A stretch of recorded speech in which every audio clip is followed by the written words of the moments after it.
Bom, gente, na aula anterior, então, a gente compreendeu bastante o modelo biopsicossocial, né, que traz a origem do que seria essa desregulação emocional a partir da interação entre as vulnerabilidades biológicas e as condições do ambiente, que é invalidante, sobretudo. E nesta aula, então, a gente vai avançar um pouquinho mais. A gente vai agora compreender os princípios centrais que orientam toda a prática clínica da DBT e vai ser a integração da aceitação e da mudança. Então, embora esses dois conceitos possam parecer incompatíveis, né, aceitação e mudança, na filosofia da dialética propõe que ambos são justamente complementares e necessários para promover essas transformações psicológicas duradouras.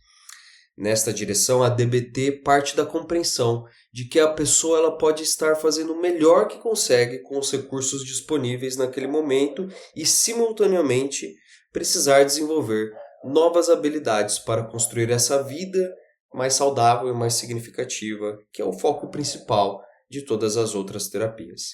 Então, a ideia aqui é que essa capacidade de integrar essas perspectivas aparentemente opostas se constitui justamente como uma das bases principais da filosofia clínica que diferencia a DBT de outras abordagens psicoterapêuticas, como por exemplo a ACT, como por exemplo abordagens psicanalíticas e humanistas. Então, o nosso foco e a nossa âncora vai ser justamente nessa direção. Bom, gente, na prática clínica, esse princípio se traduz justamente, né, no equilíbrio constante das estratégias de aceitação e as estratégias de mudança.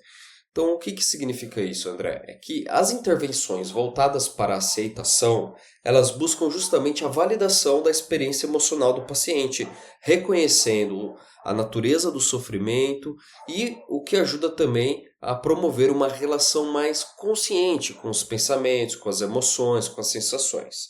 Já, por outro lado, as estratégias de mudança utilizam justamente recursos como análise funcional do comportamento, resolução dos problemas, exposição e treinamento de habilidades, justamente com esse foco em modificar os padrões que mantêm o sofrimento psicológico. Então, o psicoterapeuta baseado na DBT procura justamente ajustar de maneira contínua essas dimensões ao longo do tratamento.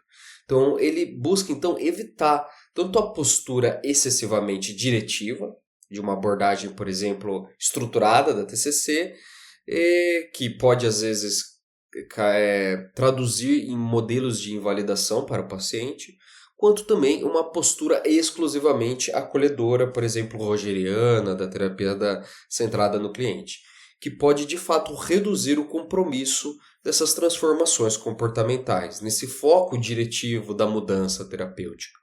E aqui, gente, a ideia é que a lógica da dialética também orienta a relação terapêutica, no seu fundamento mesmo. Então, na DBT, o vínculo entre o terapeuta e o paciente é justamente compreendido como um dos principais instrumentos de mudança. E ele deve ser construído a partir da validação, da autenticidade e da colaboração. Aqui a gente entra em uma interseção junto com uma abordagem mais humanista. Então, o psicoterapeuta baseado na DBT, ele procura justamente oferecer um ambiente seguro para que o paciente experimente essas novas formas de compreender as suas emoções, de se relacionar consigo mesmo, né? A partir do relacionamento com os outros. E, ao mesmo tempo, o psicoterapeuta baseado na DBT, ele reconhece a sua própria atuação, como que ela faz parte desse processo psicoterapêutico. Isso tudo exige constante flexibilidade e revisão dessas hipóteses, do que é a melhor intervenção, né? Do que são as diferentes perspectivas diante daquele acontecimento clínico que está acontecendo. Então, essa postura constante de flexibilidade, reflexão, de atuação humanista, vai reduzindo respostas cada vez mais rígidas e isso vai realmente potencializando o tratamento personalizado para o cliente, né? E isso cria essa coerência com essa filosofia da dialética que tem essas duas dimensões, da aceitação e da mudança, como bases para a transformação terapêutica. E isso é muito interessante, gente, que para transformar esses princípios que a gente está comentando aqui em prática consistente, a Marsha Linehan estruturou a DBT como um modelo composto por diferentes modalidades de intervenção, módulos integrados.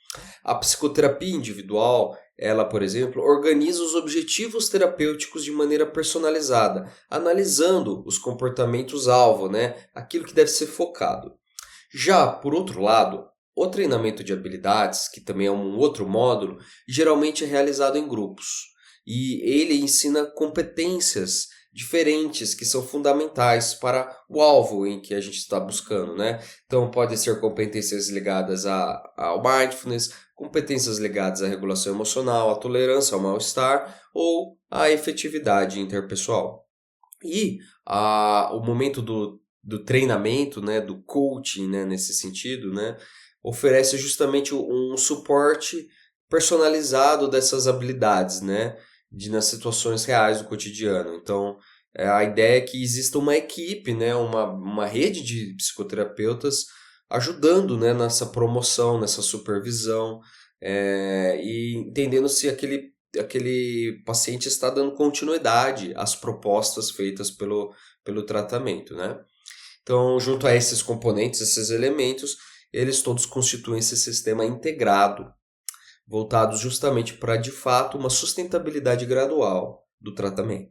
Então, gente, para a gente finalizar essa nossa aula, é muito importante a gente compreender justamente essa integração fundamental que vem desde a ACT, dessas duas dimensões, da aceitação e da mudança. Bem como é importante a gente entender que a DBT ela tem uma condição estruturada de tratamento, que existem um conjunto de técnicas, sejam elas diretivas ou não diretivas. Então, dessa perspectiva, esse olhar dialético, né, entende-se que esse modelo terapêutico completo, ele se fundamenta justamente nessa visão integradora do comportamento humano, da condição do sofrimento psicológico e dos processos de mudança. Então, cada componente, cada elemento foi desenvolvido com um objetivo específico de aquisição de habilidades específicas para aquele caso. E isso tudo vai ajudando o paciente a responder de maneira cada vez mais flexível e encontrando modelos comportamentais mais adaptativos para uma vida melhor.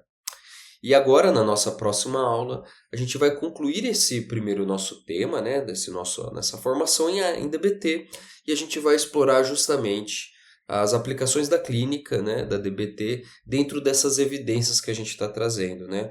Vai ser justamente uma aula da teoria com a prática de tudo que a gente pegou nesse tema. Então vamos lá, vamos para a próxima.